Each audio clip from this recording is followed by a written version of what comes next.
2, 1. Hello, my name is Blair, and I have some nice advanced techniques here for when you start learning how to wave ride a lot better. A few things change when you get into your smaller boards. Like we used to run it to your wrist right here. When you put your arm straight, you want to run it down a little bit because the board's smaller and it also sinks down into the water a little bit more. And also, a lot of people stand with their feet too far apart. You want to put your feet closer together because it keeps the board's balance better. When you put your feet further apart, it over tips and it gets really tippy. Of course, you always want to stagger your feet like this a little bit.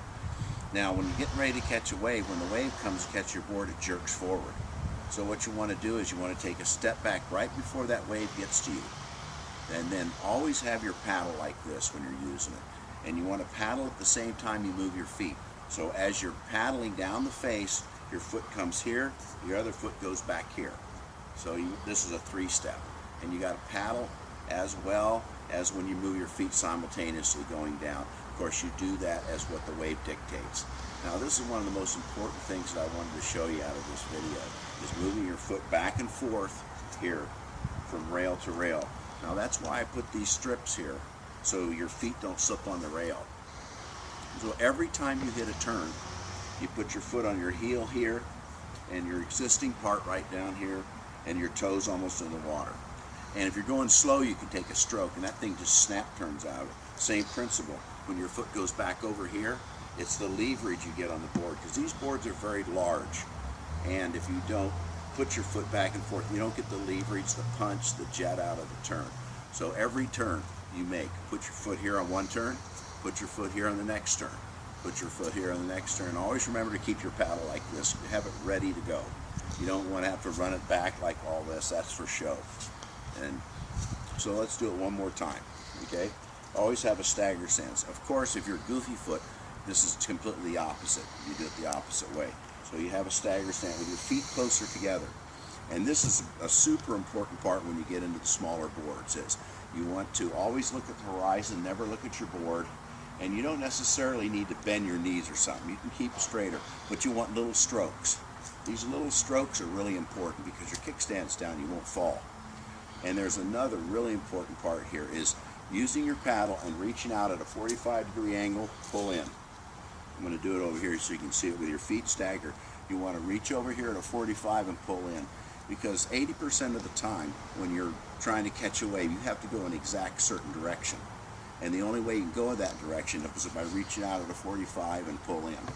Reach out here and pull in like this, and you'll be able to keep that board going straight. These smaller boards want to turn every time you take a stroke. So practice this. Just go for an 80-yard paddle straight and paddle on one side like this with reaching out at 45 and make that board go dead straight. Now do the same thing on your way back. Use your stroke like this, 45, pull in and make that board go straight. All right, so let's reiterate on all this right here. You want to have your feet staggered. Right before that wave gets to you, you take a step back. It's kind of like a horse stance in karate. You take a step back, and then you keep paddling the whole time. You put your foot here, put your foot back here, keep paddling the whole time. You want to move your feet and paddle down the face of the wave. And just start all over here when you want to learn how to do this technique. Go out in the water on small days and practice moving your foot here, a little turn here. Don't try to get radical. All we're doing is working on technique. So it's your foot's over here, and if you go slow enough, you can take a stroke.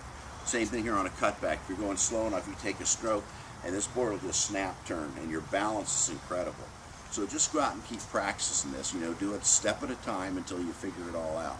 But those are the most two important things I want to show you. Is moving your foot back and forth on every turn that you do, and also work on that one where you reach out at a 45, pull in, same side.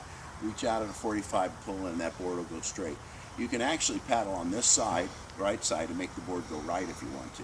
But I would like for you to practice all this stuff, because once you start riding smaller boards, things change a little bit. So get out there on your small stand-ups and rip. Aloha, brah.